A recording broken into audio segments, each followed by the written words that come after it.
Hey everybody, this is Joey Davidson from TechnoBuffalo.com, and I'm here with a quick look at Rogue Legacy. Rogue Legacy released for the PC on June 27th. We snagged it on Steam for 15 bucks, but you can get it directly from the developer's website at the same price, and they'll even include a free Steam key, which I wish we knew when we purchased this game last week, but we'll include a link for you guys to head directly to their website in order to snag it. The title is only for the PC right now, but it is being developed for Mac and Linux as well. That will come later, according to the devs. So real quickly, Rogue Legacy is a 2D dungeon crawler with procedurally generated levels. You're seeing me kind of select characters and upgrade my keep right now, and I'll get to explaining more of that in just a second.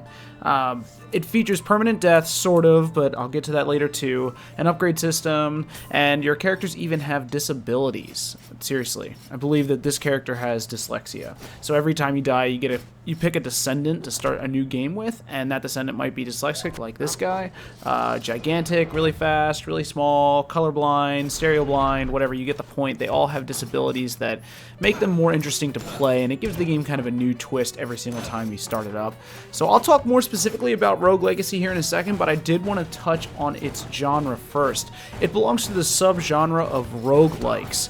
So while Rogue Legacy is actually a semi-roguelike, or I believe the developers are calling it a rogue light, as in like light soda, I don't know. Roguelikes are basically a subgenre of gaming that typically features a standard list of mechanics. They're insanely hard, which you're seeing here in just a second. They feature permanent death, and most of their encounters are randomly generated. This is a really old genre of gaming that's sort of seen some new love in recent years. One of my favorite games from last year, I don't know, time abandons me when I try to talk about these things. One of my favorite games from the last couple years is FTL Faster Than Light. That is a roguelike as well. But the genre is way old. The first game, Rogue, which is where roguelike comes from, was released for the Unix platform way back in 1980. And that's pretty much what started this trend, and in recent years it's become more and more popular to do this. So what makes Rogue Legacy a roguelite instead of a roguelike? When you die, you grow stronger. So rather than a new game starting completely from scratch, you'll upgrade your mana and weaponry, you'll unlock new characters, and you'll basically have a bigger stronging point because your guy grows as you die and upgrade new features. So it's not like you're going to spend all this money on upgrades and then all of a sudden you won't have access to them anymore because you're dead. Those upgrades carry across generations. So I guess in the lore of the game, the weapons, the metals, the armor, everything that you unlock gets passed down, but so the genetics of being stronger and faster and bigger and whatever else. So you're going to die a lot in Rogue Legacy, which I do as well. I mean, this is actually one of my longer runs, which isn't really a testament to how good or bad I am at this game. I'm terrible at it, for the record. I'm just gonna... Sir Gordon has been slain by a skeleton. And then you'll see me jump back into the main menu, and I'll pick a new descendant. So this was the guy that I just had. This is our new guy. I could be a barbarian. They all have special traits. This guy's a giant. The guy above him is really tiny. The guy below him is talented. I don't know, he's a savant. I'm not even sure what that means yet. This guy would also be stereo blind, which means that the 3D aspects of the game are gone, but I'm going to go with Lady Priscilla, the barbarian, who's also a giant. This is the aforementioned manor. So I do have some bucks to spend, and I could just upgrade my sword here with the blacksmith, which is what I think I'm going to do.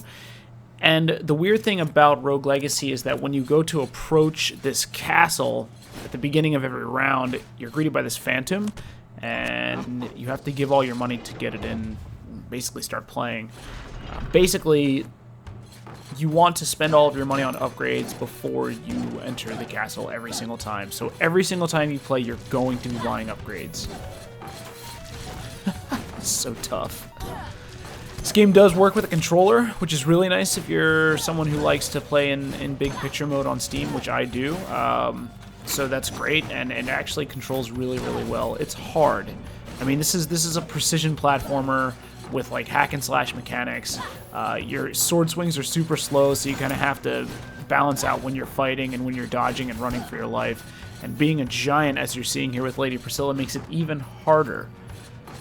One also Pretty cool thing that I wanted to mention about Rogue Legacy is the game's soundtrack. So I'm actually going to kind of fade out here for just a minute just so you guys can listen to the music and watch me dodge all of these fireballs or not dodge them.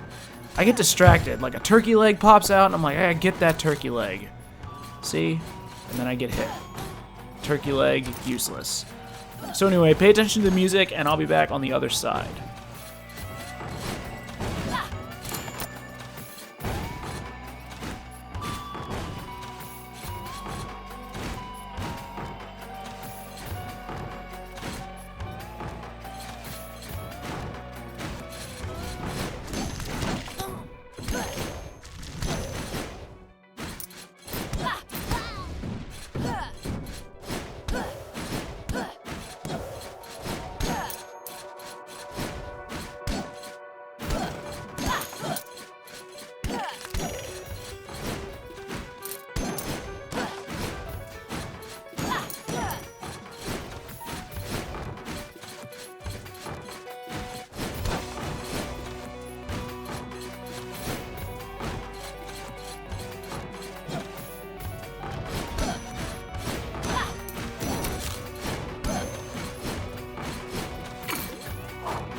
Okay, so like I said at the very beginning of this game, one of the big staples of the roguelike genre is its intense, brutal difficulty. And I think you guys are probably getting a pretty good taste of what that's like in play. I'm not good at this game. I'm not going to suggest I'm good at this game. I'm not. I'm terrible at it. But to my defense, I think I have a whopping 30 minutes of play under my belt before recording this video, so I'm going to get much better, guys. I promise. Probably not. It's meant to be tough. And you see me here, I'm going to take a lot of sacrifice. That chest is clearly going to have so much gold into it, so I'm just going to jump down here, take the hit, look at all that fat loot, getting hit harder, and I split.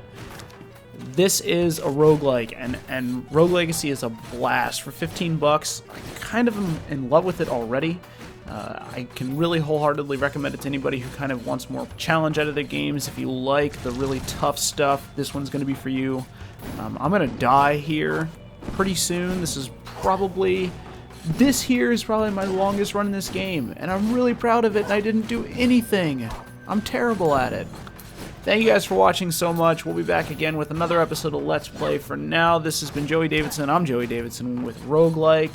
It's out now for 15 bucks. Check the link below for the developer's website to snag the game for yourself. And until next week, Lady Priscilla is out. Stupid Grey Knight.